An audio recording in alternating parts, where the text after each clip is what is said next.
What's up everybody? Today I'm going to put an electric tongue jack on our trailer. I'm going to go ahead and put it on, see how difficult or easy it is. Just let y'all check it out. I'll show you a few of the steps, or if there's anything very difficult, I'll show you that as well. But hopefully it'll just go on fairly easily. I don't think it's going to be too difficult. So let's go ahead and get into it, and I'll show you what I'm putting on. So this is the one that I'm putting on here. It's a 3,500 pound jack.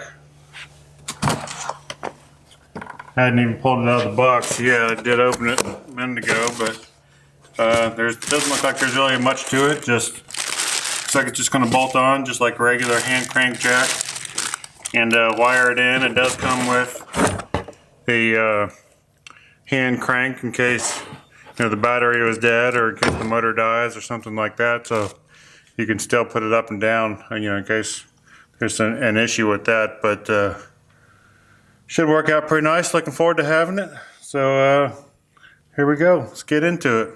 What I'm going to do, since the trailer is not hooked up to the truck, which you could just hook it up to the hitch on the truck, and then that way when you take the hand crank off, it'd be safe. But since it's not hooked up to the truck, what I'm going to do is I got two 6-ton floor jacks that I use around the garage. So I'm going to put one under the tongue here, and then I'm going to put another one over on the side just as a safety.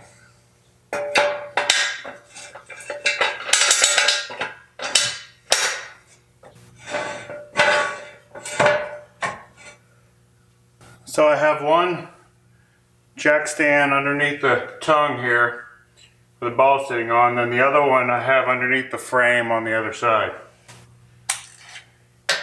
Then go ahead and loosen up the 3 bolts. Pull the old jack out. So in my particular trailer, these bolts are actually threaded right into the top of the frame. I don't know if they're all like that, but this one is.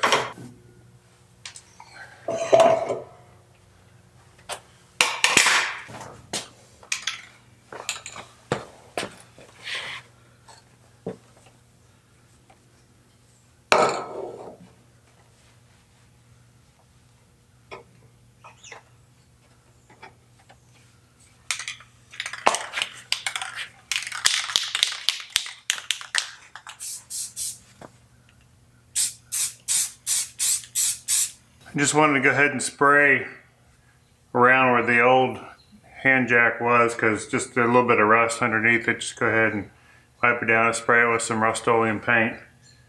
So that way it'll be good to go, and I put the new jack on here in a moment. So this comes with 3 new bolts and the pin that goes through the bottom for the foot that goes on here. Really, I probably should wait till the paint's dry, but it's like 40 degrees outside right now, so it's going to take forever to dry. So I'm just going to go ahead and put it on. It'll dry. It's fine. It'll cure up underneath it. It's in the garage anyhow, so should be all right.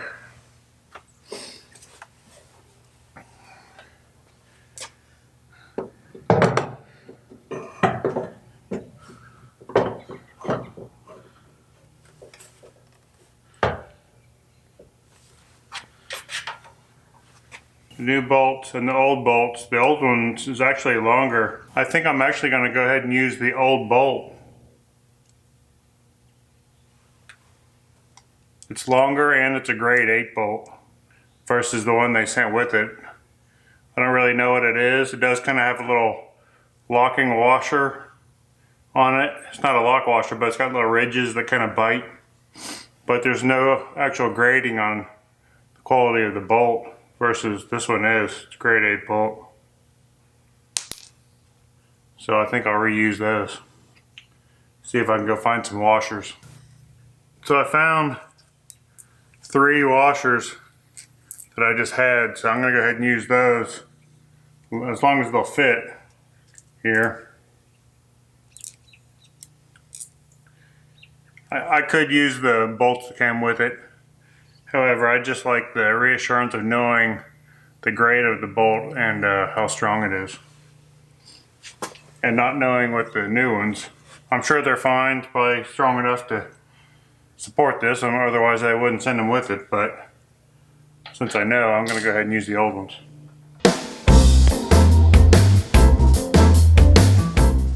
I just do a cross pattern back and forth until they're all tight. I'm not going to tighten one all the way down, so just going to keep going until they all snug up, and then I'll give them a final tightening on it. All right, they're tight, they're in.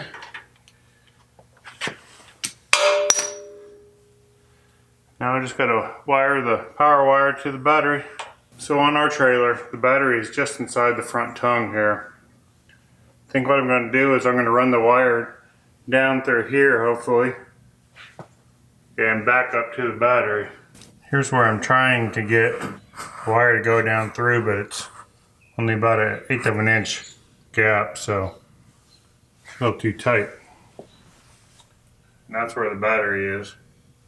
So I figured out what I'm going to do, since I don't want this cable going over the side and wrapping back under to get to the battery. What I'm going to do is I can feed the cable down through here.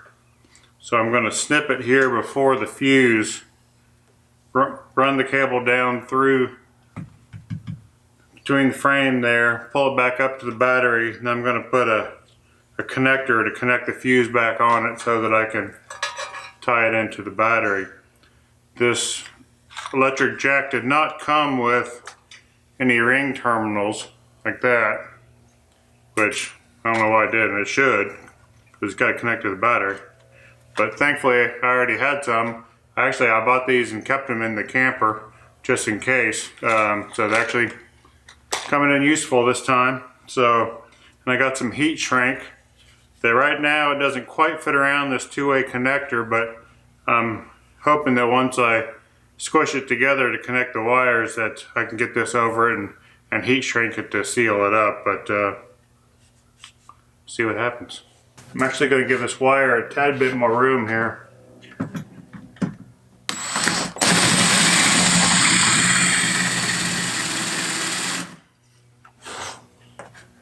That's all it's going to need.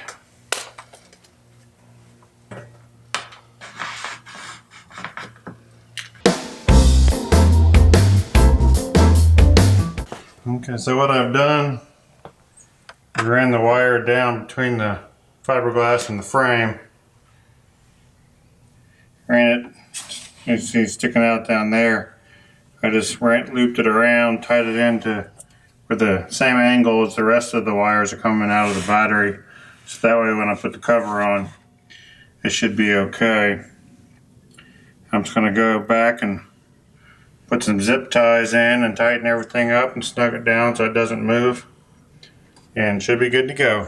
Let's give it a check and see how it works. It's got a light on it, so that's the light on off. Works.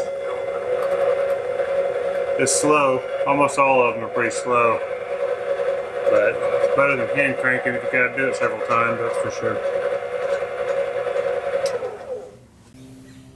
There it is, all done. Easy to do. As you can see, I just ran the wire down through there, drilled a tiny little hole, ran the wire, zip tied it. Super easy. This particular model is a Lippert Components power drive tongue jack. So it does have a light. So no LED light there. And then this is the up and the down. So pretty simple, pretty basic, but should do the job. So there we go, it's on, super easy. Anybody could do it. Just bolts right on, one wire to wire right up to the battery. Thankfully on our trailer, the battery's in the front. It may be a little bit more difficult if your battery is not in the front of your trailer. But if it is, super easy job. You know, if you get tired of hand cranking like I do, if you got to do it up and down a few times, it can be a chore. But anyhow, looking forward to having it, and I'll see you next time on Runaway Roses. Bye-bye.